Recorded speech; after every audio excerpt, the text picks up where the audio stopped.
Welcome to காத்து சமையல். இன்னைக்கு நம்ம சிக்கன் தொக்கு பண்ண போறோங்க. வாங்க பார்ப்போம். அதுக்கு தேவையான அளவு சிக்கன் என்ன எடுத்து வச்சிருக்கேன். ஒரு 1 kg சிக்கன் வச்சிருக்கிறேன்.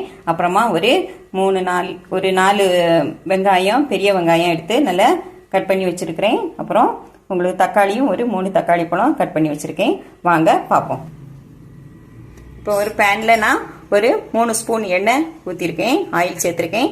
அது கூட ஒரு பாருங்க 2 அந்த கிராம்பு, ஏலக்காய், பட்டை இவ்வளவும் சேர்த்துருக்கோம்.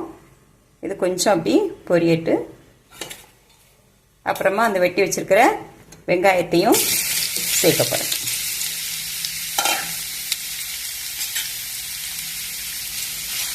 இதை நல்லா பொன்னிறமாவது வரைக்கும் நல்லா வதக்கிங்க. இப்போ நல்லா வதங்கிட்டு இனி நம்ம இஞ்சி பூண்டு பேஸ்ட்டை சேர்த்துக்குவோம். இதில் ஒரு 3 ஸ்பூனு இஞ்சி பூண்டு பேஸ்ட்டு சேர்த்துருக்கேன். இனி இதையும் நல்லா வதக்கி விட்டுக்குவோம். இப்போ இது கூட 2 ஸ்பூனு கொத்தமல்லி பொடி, அப்புறமா ஒரு 2 ஸ்பூனு காரத்துக்கு ஏற்றாப்புல நீங்கள் போட்டுடுங்க மிளகாத்தூள் பொடி, அப்புறமா கொஞ்சம் கரம் மசாலா. உங்களுக்கு நல்ல ஸ்மெல் வேணும்னா 1 ஸ்பூன் போட்டுக்கணும், இல்லை 1/2 ஸ்பூன் போட்டாலும் போதும். இதையும் நல்லா வதக்கிக்குங்க.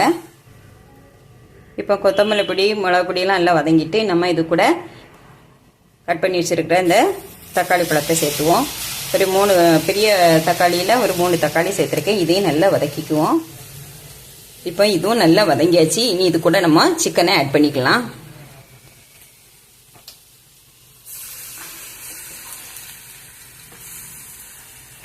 சிக்கன் ஆட் பண்ணியாச்சு. இனி இதையும் நல்லா வதக்கி விட்டுக்கிடுவோம். இப்போ இந்த சிக்கனை நல்லா பிரட்டியாச்சு. இனி இதுக்கு தேவையான அளவு உப்பு சேர்த்துக்கிடுவோம். நான் கல் உப்பு சேர்த்துக்குவேன். அப்புறம் கொஞ்சம் லெமன் ஜூஸ் சேர்த்துக்கிடுங்க.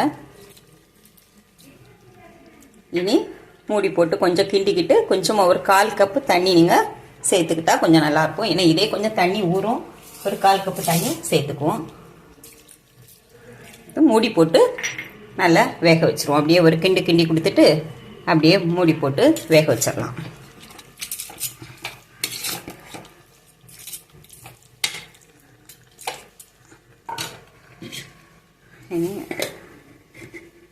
போட்டு ஒரு 10 மினிட்ஸ் அப்படியே விட்டுருங்க. இப்போ லோ ஃப்ளேமில் ஒரு 10 மினிட்ஸ் நம்ம வேக விட்டாச்சு. இப்போ நம்ம எப்படி இருக்குன்னு பார்ப்போம். பாருங்க, சூப்பராக வெந்து வருது. அந்த தண்ணியெல்லாம் ஊறி எடுத்து இனி நம்ம இதை என்ன செய்யணும், ஓப்பன்லேயே நம்ம கொஞ்சம் நல்லா வத்த விடணும். வத்தி வரட்டி வந்தாச்சுன்னா சரியாயிடும். ஓகேங்க.